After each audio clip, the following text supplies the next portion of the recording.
Bonds are seen as a safety, move, as far as a safe haven for funds. And so as money moves out of stocks, they see instability in the stock market and business climate, they'll move to the safety of bonds, which are mortgages. Your mortgage is someone else's investment.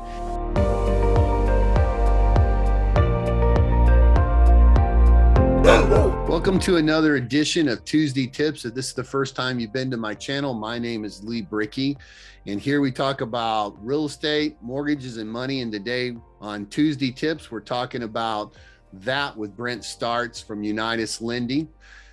But before we get started, if this is the first time you've been to our site, please don't forget to slap that subscribe button, ring that notification bell so you don't miss any of our videos. Now with that, let's get started. So Brent, we've seen the mortgage rates drop this week or last week. We're seeing getting back to like the 3.6%.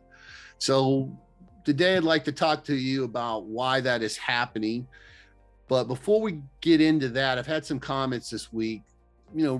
Home prices have gotten really expensive here in South Florida. Port St. Lucie used to be a real bargain. And with home prices getting so high, a lot of people that maybe not own a home right now are starting to freak out.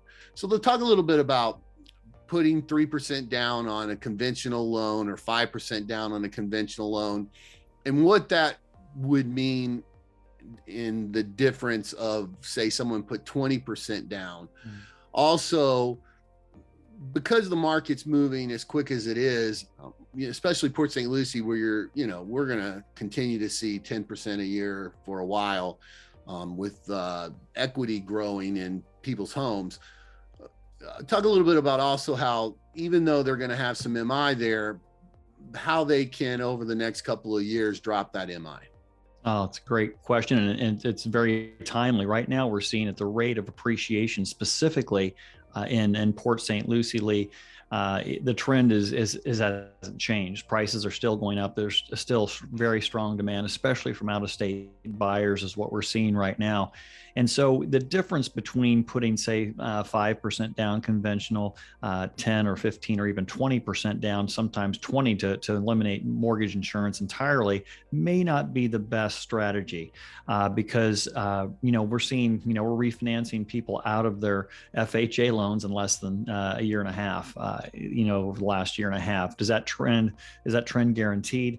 No, not that level of appreciation, but certainly within the next year or two, we can take a look at that. If someone would say put 10% down, we have something called a mortgage insurance buster at 10% down, at 89.99% loan to value too. So there is no mortgage insurance, which is a great new product exclusively that we have. And that's helping a lot of people that can't quite get to that 20% down. So there's several options in that range, around 10% or even 5% down, where they can get a better rate now, get the lower rate, and then eliminate their mortgage insurance. And with a conventional loan, simply with an appraisal, just showing that you don't necessarily have to refinance. With an FHA loan, pretty much have to refinance because it sticks with the property for 11, or with a loan for 11 years. So you pretty much have to refinance on an FHA. But conventional, we can get you out of that pretty quick. People have better ways to invest their funds than typically in their mortgage. You know what I mean? As far Exactly. as that payment, it's not that big a difference. And so, it's personal preference, obviously, and it also depends on how long they're going to be in the loan or in the property. That enters into that equation too. And what might work best for one individual may not work best for another.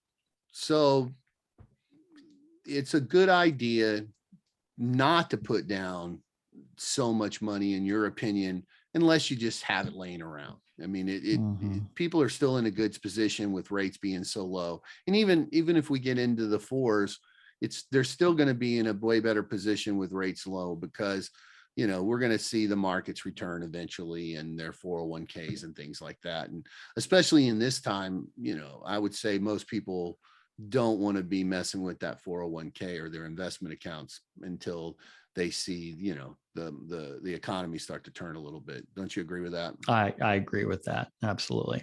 All right, perfect. So let's move on to what's happening with rates. So tell us what's going on with these rates going down.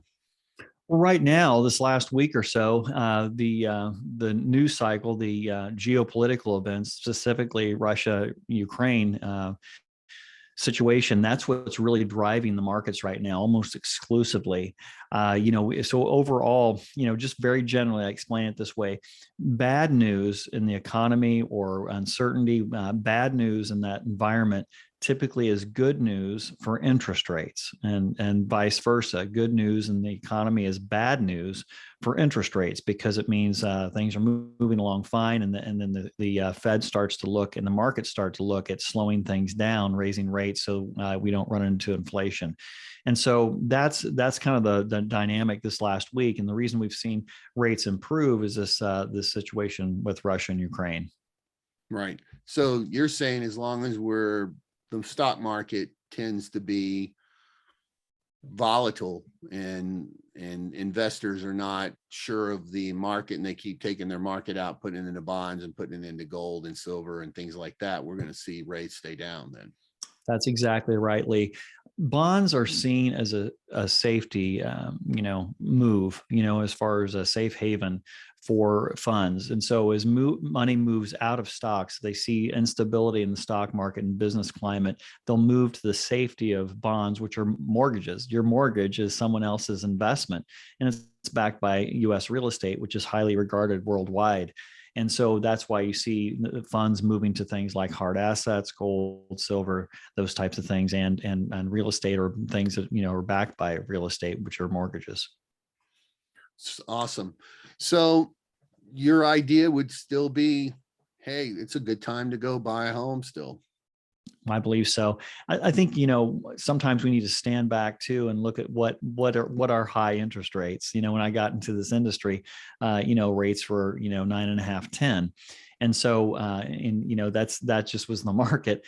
And so historically, over the last 70, 80 years, 6-7% is pretty much the average as far as interest rates. So they're still below the mean over the last 70 years. Right.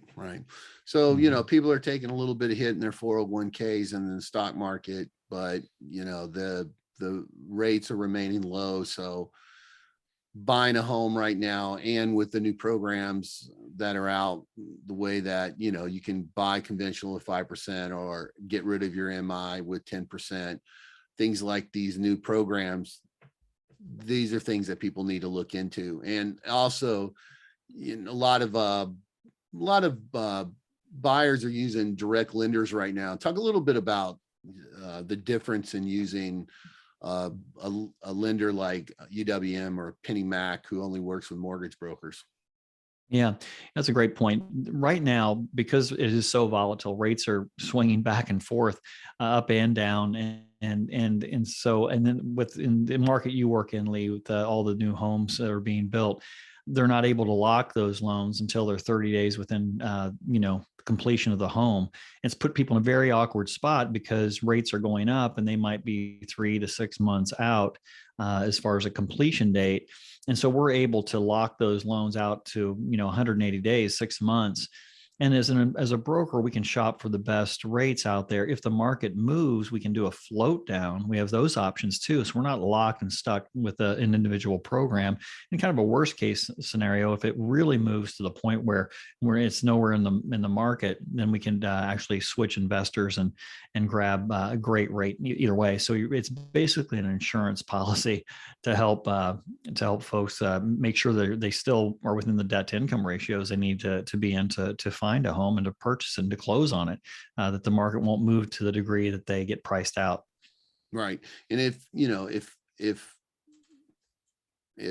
buyers are interested in not just listening to what you and I are saying here, they can listen to other YouTubers like Jeb Smith, who are constantly talking about this stuff also, who also recommend a mortgage broker over a direct lender, which used to not be the situation a few years ago. But since UWM, United Wholesale Mortgage, and PennyMac have started to do the different programs they do and become so aggressive in the market, and so much bigger than other banks out there doing mortgages, they pretty much are difficult to beat if they can be beat. That's right, especially for the bread and butter 680 FICO score and up. Very, very difficult to beat what they're doing. And so we're pleased to be associated with them and able to offer their products. Well, that's all we have today with Tuesday Tips for Brent and Lee. If you have any comments or questions, leave them in the comment section below. If you'd like to reach Brent directly, his information and my information is always in the information section also. And then if you'd like to search homes and see all the information that real estate agents see, go ahead and click that link for our website right down below also. And again, if this is the first time you've been to our site and you have not subscribed yet, go ahead and slap that subscribe button right there. Ring that notification bell so you don't miss any of our real estate tips and tours. And you can watch our next video on the Port St. Lucie market right there. And you can watch our home tours right there. Be kind to each other, and we'll see you next time.